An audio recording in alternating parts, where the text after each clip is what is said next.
నెలాఖరు వరకు రైతు బంధు వేస్తాం. ఇప్పటికే 30 లక్షల మందికి డబ్బులు పడ్డాయి. మంత్రి తుమ్మల. బీఆర్ఎస్ తప్పులు బయటపడతాయనే ఫైళ్లను మాయం చేసే కుట్ర పొంగులేటి.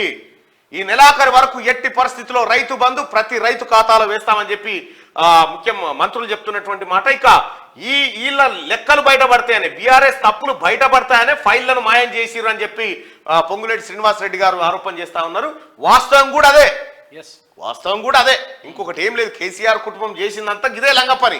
ఈ ఫైళ్లు తీస్తా ఉంటే ఏ ఫైళ్లు చూసినా కేసీఆర్ అవినీతి బయటకు వస్తా ఉంది. కేసీఆర్ కుటుంబం లెక్కలే బయటకు వస్తా ఉన్నాయి.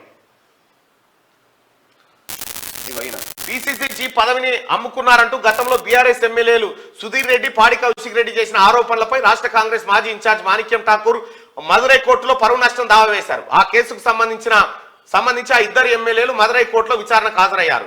వారు కోర్టు బయట బెంచ్ పై కూర్చున్న ఈ ఫోటోను మాణిక్యం ఠాకూర్ ట్విట్టర్లో షేర్ చేశారు.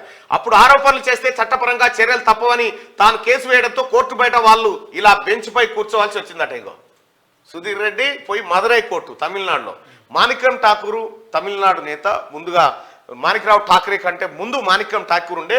పిసిసి పదవిని అమ్ముకున్నారని వీళ్ళు ఆరోపణ చేస్తే ఆయన తీసుకుపోయి మదురై కోర్టులో, మదురై అంటే అటు కన్యాకుమారి దగ్గర ఉంటుంది, కన్యాకుమారికి మద్రాసుకి సమాన దూరంలో ఉంటుంది అనుకో. ఆ మదురై కోర్టులో ఎక్కి ఆడికి పోయి బెంచ్ మీద కూర్చున్నాడు. ఇక వీళ్ళని ఎమ్మెల్యేలను ఎవడంటాడా పోయినాక. ఎప్పటికైనా తప్పుడు పనులు చేస్తే శిక్ష తప్పదు.